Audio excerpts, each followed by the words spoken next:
Namaste everyone, welcome to Tech Room. I am JP Amit. I am once again back with one more video TSEC Express, and in this video we will be discussing address space in detail. तो जब सबसे पहले जब PCI protocol आप पढ़ना शुरू करोगे तो ये एक इम्पोर्टेंट टॉपिक आता है जिसमें बहुत लोगों को कंफ्यूजन होता है कि एड्रेस स्पेस समझ ही नहीं आता करना क्या है। PCI एक्सप्रेस आप जानते हो कि भाई कॉन्फिग स्पेस होता है, मेमोरी स्पेस होता है, ठीक है, IO स्पेस भी होता है और मैसेज स्पेस भी होता है। और इनको कॉन्फ़िगरेशन कैसे करते हैं, क्या मतलब है, पर इनको डिटेल में समझने की कोशिश करते हैं इस वीडियो में। तो अभी मैं PCI एक्सप्रेस की बात ना करते हुए सिंपल सा कॉन्सेप्ट उठाते हैं कि एड्रेस स्पेस इन जनरल क्या होता है। तो सपोज करो कि आपके पास कोई 4 बिट्स की मशीन है, आपके पास अवेलेबल है। तो 4 बिट की मशीन कितने एड्रेस जनरेट कर सकती है? At max 16। 4 = 16। ये टोटल 000 से लेके 1111 तक 16 ऐसे एड्रेस जनरेट कर सकते हैं, ठीक है। The total max address generated by this machine is called its address space।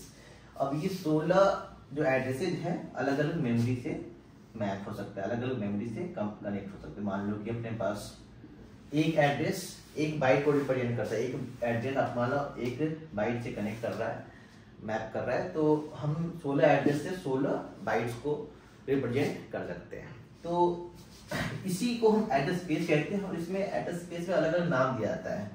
जब हमारा मान लो एक सिस्टम है तो उसमें क्या हम करेंगे कि जब इस सिस्टम को बनाएंगे, जब वो बन रहा होगा तो उस पर जो बनाने वाला है वो डिक्लेयर कर देगा वो टाइम पे कि भाई इस एड्रेस को हम मान लो ए एड्रेस स्पेस कहते हैं, इसका नाम ए डाल दिया, इसका नाम मान लो बी डाल दिया। तो किसी के पास अगर ए टाइप की मेमोरी है ना, मान लो ये ए टाइप की मेमोरी है और ये ए टाइप की मेमोरी रिक्वेस्ट करता है कि मेरे को मैप करो एड्रेसेस से। तो इसके पास 16 एड्रेसेस तो हैं, बट सिस्टम को पता है कि मेरे को ए टाइप की मेमोरी है, तो मैं इस मेमोरी को इसी एड्रेस से मैप कर सकता हूँ। यानी कि मान लो अगर ये देखा जाए तो 000 है, ये 1 है, ये 2 है और ये 3 है, अपना ये फिर 4 आता है। तो जब भी ए टाइप की मेमोरी कोई रिक्वेस्ट करेगा, कोई एंड पॉइंट है, तो वो ए टाइप की एड्रेस स्पेस में ही मैप करेगा। सिमिलरली किसी के पास मान लो बी टाइप की मेमोरी है, जब ये होस्ट से मांगेगा कि मेरे को इस एड्रेस को मैप कर, इस मेमोरी को मैप करना है, तो जो होस्ट है हमेशा बी टाइप के एड्रेस स्पेस से ही मैप करेगा। मैंने ए और बी यहाँ पे कहा है, ए को मान लो कि मैंने बोल दिया ये कॉन्फिग स्पेस नाम दे दिया, है ना। जब PCI एक्सप्रेस में जाओगे तो जो मैंने इन जनरल टर्म ए बोला उसको कॉन्फिग स्पेस बोल लो। मान लो बी को मैंने बोल दिया कि भाई ये मेमोरी स्पेस है ना। तो कोई मेमोरी की रिक्वेस्ट करेगा तो हमेशा मेमोरी स्पेस में मैप होएगा, कोई कॉन्फिग स्पेस रजिस्टर की बात करेगा तो कॉन्फिग स्पेस में ही मैप होगा। तो जैसे 16 एड्रेस स्पेस को हमने जैसे बनाया, एक सिंपल सा एग्जांपल लेके, सिमिलरली कॉन्फिग जब PCI एक्सप्रेस में जाते हैं तो हमारे पास जो मशीन है वो 64 बिट तक की हो सकती है। तो 64 बिट की जब कोई मशीन होगी तो कितने एड्रेस स्पेस बना पाएगा, एड्रेस बना पाएगा? तो कोई 64 बिट का है मशीन मान लो, तो टोटल का 64 एड्रेस बना सकता है ना। तो ये स्पेस कितना बड़ा है इस चीज को हम जानते हैं। जैसे मान लो 2 और 10 क्या होता है? 1 किलोबाइट्स, ठीक है। 2 और 20 लिखोगे आप तो रिप्रेजेंट करता है 1 मेगाबाइट को। 2 और 30 लिखोगे तो वो होता है 1 गीगाबाइट्स। 2 और 40 जाओगे तो आएगा आपका 1 टेराबाइट्स। 2 और 50 में ही आपका पहुंच गया है 1 पेटाबाइट्स होता है। और 2 और 60 आता है आपका 1 एक्साबाइट्स। और 2 और 64 कितना हो जाएगा? 16 एक्साबाइट। तो ये जो अपना मेमोरी स्पेस है, जो एड्रेस स्पेस हमने बना है, ये बहुत ही ज़्यादा बड़ा है। तो ये जो एड्रेसेस हमारे पास अवेलेबल है टोटल जो सिस्टम के पास है, वो अलग अलग स्पेसेस में डिवाइडेड होता है। इसी में से किसी एक रेंज को हम बोल लेंगे कॉन्फिग स्पेस, है ना। किसी एक को बोल देंगे हम मेमोरी स्पेस, किसी एक को बोल देंगे हम IO स्पेस, ठीक है, किसी को बोल देंगे हम मैसेज स्पेस, ठीक है। किसी को मान लो सिस्टम की मेमोरी है, सिस्टम मेमोरी, उसके लिए अलग से स्पेस आएगा। तो ये टोटल जो होस्ट के पास एड्रेसेज है, इन्हीं एड्रेसेस को यूज करके अलग अलग कॉन्फ़िग टाइप के रजिस्टर्स को कॉन्फ़िग स्पेस में मैप करेगा, मेमोरी टाइप के रजिस्टर्स को मेमोरी स्पेस में मैप करेगा। तो ठीक है, तो आपको इतना तो क्लियर हुआ थोड़ा बहुत कि हम स्पेसेस से नाम से कंफ्यूज नहीं होंगे, है तो सिंपल सा ये एड्रेसेज ही है।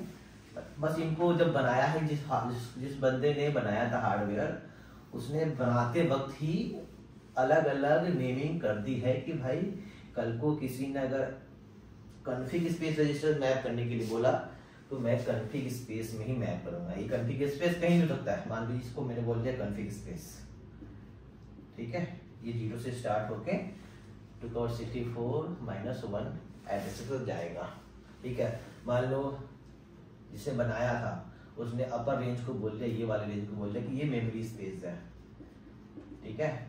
तो कल को जैसे एंड पॉइंट मान लो एक है हमारे पास, ठीक है, ये होस्ट है या फिर रूट बोल लो, और ये एंड पॉइंट है। तो एंड पॉइंट के पास कॉन्फ़िग रजिस्टर्स होते हैं, तो कॉन्फ़िग रजिस्टर की डिमांड जब भी करेगा, तो अगर किसी ने जब जिसने बनाया उसने बोला कि भाई मैं कॉन्फ़िग स्पेस को यहाँ मैप करता हूँ, ये मान लो कि ये जो है यहाँ पे 1 GB का स्टार्ट होता है, तो 2/30 से स्टार्ट होता है, तो इसको हम बोल देंगे भाई कॉन्फ़िग स्पेस है। एट मैक्स कितना डिमांड लगता है, एंड पॉइंट में जब देखोगे पूरी PCI की सिस्टम में टोटल 2/28 यानी कि आपको 256 MB at max config memory config registers हो सकते हैं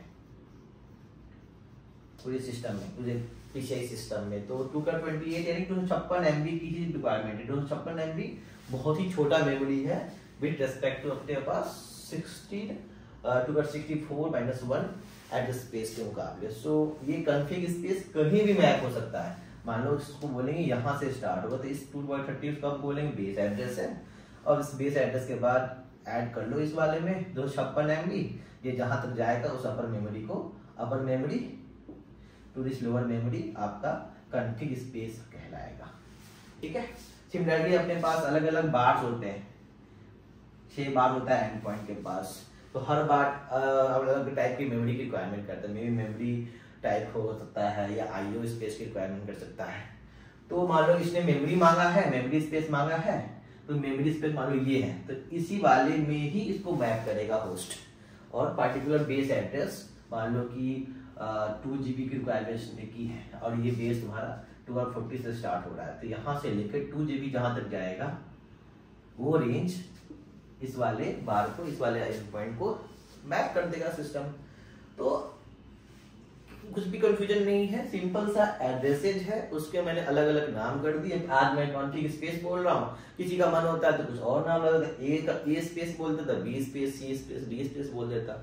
तो कंफ्यूज नहीं होना है कि कॉन्फ़िग स्पेस क्या है, मेमोरी स्पेस क्या है, सब एड्रेसेज ही है। हमने बस सेग्रीगेट कर दिया है पार्टिकुलर कि भाई जब सिस्टम मांगे कभी कॉन्फ़िग स्पेस का रजिस्टर्स तो कॉन्फ़िग स्पेस में ही मैप करो, और जब सिस्टम कोई एंड पॉइंट मांगे कि मेमोरी रजिस्टर्स को भी मैप करना है तो मेमोरी स्पेस में मैप करो, ठीक है। अब ये 256 MB कैसे आया, कितने की रिक्वायरमेंट है, ये सब मैं आपको नेक्स्ट वीडियो बताऊंगा।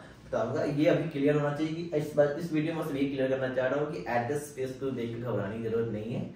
एड्रेस स्पेस का मतलब सिंपल है कि ये एड्रेसेज है, और किसी ने कोई मेमोरी की रिक्वायरमेंट मांगी है तो मैं उस मेमोरी को रीड या राइट या एक्सेस करने के लिए जो पार्टिकुलर एड्रेसेज का यूज करूंगा उसकी मैपिंग करने का तरीका है ये एड्रेस स्पेस। जो सिस्टम है, जो सॉफ्ट रूट है, वो जितने भी रजिस्टर्स को मैप करेगा अपने एड्रेस स्पेस में, ताकि अगली बार जब कोई रीड या राइट पार्टिकुलर एड्रेसेस पे आए तो वो समझ जाए कि भाई कौन से रजिस्टर्स को एक्सेस करना है। I think it's clear that you understand the address space. अगर आपको कोई और डाउट होता है, you can comment in the comment box and like this video if you want to see more videos like this. In next video, I will be discussing about the config space registers, how it's got 256 MB and other stuffs of the PCI Express also.